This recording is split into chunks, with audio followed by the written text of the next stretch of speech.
ဂေါတမဖရာအလောင်းတော်သည်ဖရာဖြစ်ရန်လေးတင့်ချီနှင့်ကဘာတသိန်းပတ်လုံးပါရမီတော်10ပါးကိုဖြည့်ကျင့်စည်းပူတော်မူခဲ့သည်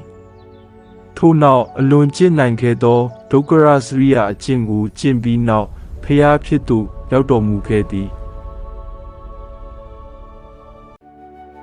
ဖရာအလောင်းတော်သည်ဖရာဖြစ်သူရောက်တော်မူအံ့ဆဲဆဲတွင်မနတ်မင်း၏နှောက်ယှက်ရန်ပြုခြင်းကိုခံခဲ့ရသည်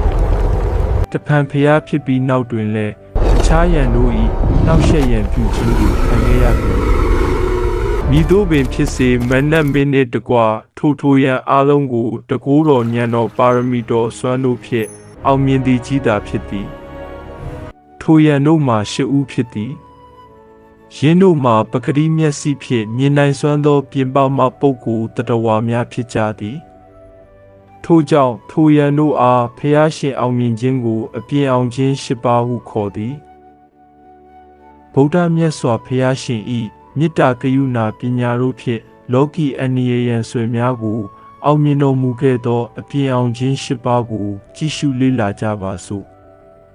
ပထမမနတ်မင်း၏ချင်းချောက်နှောက်ယှက်မှုကိုမတုံမလှုပ်စိတ်တည်ငြိမ်ခြင်းဖြင့်အောင်မြင်တော်မူခဲ့သည်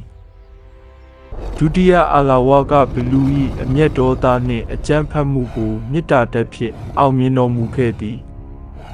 တတိယအယက်မူနေသည့်နာလာဂရိစင်မင်းကိုငြိမ်းချမ်းစွာဆုံးမတော်မူ၍အောင်မြင်ခဲ့သည်စတုထလူသက်သမားအင်္ဂုလိမာလာတာပြကိုတရားစကားဖြင့်လမ်းမှန်ရောက်စေ၍အောင်မြင်တော်မူခဲ့သည်ပစ္စမစေစမာနာပုံနေမ၏မဟုတ်မမှန်ဆွဆွဲမှုကိုတီးခံခြင်းဖြင့်အောင်မြင်တော်မူခဲ့သည်သတ္တမသစ္စကပရိဘောစ်၏အယူဝါဒကိုပညာဉာဏ်တော်ဖြင့်ခြေဖြတ်၍အောင်မြင်တော်မူခဲ့သည်တတမနန္ဒောပနန္ဒနဂါမင်း၏အတ္တမနာကိုတကိုးတော်ဖြင့်နှိမ်နင်း၍အောင်မြင်တော်မူခဲ့သည်အထမဘဂဗြဟ္မာမင်း၏အယူမားကိုတရားတော်ဖြင့်ဆုံးမတော်မူ၍အောင်မြင်တော်မူခဲ့သည်ဤအောင်ခြင်း8ပါးကိုအမြဲအောက်မေ့ပွားများခြင်းဖြင့်စိတ်နှလုံးအေးချမ်းပြီးဘေးအန္တရာယ်ကင်းရှင်းကြပါစေ။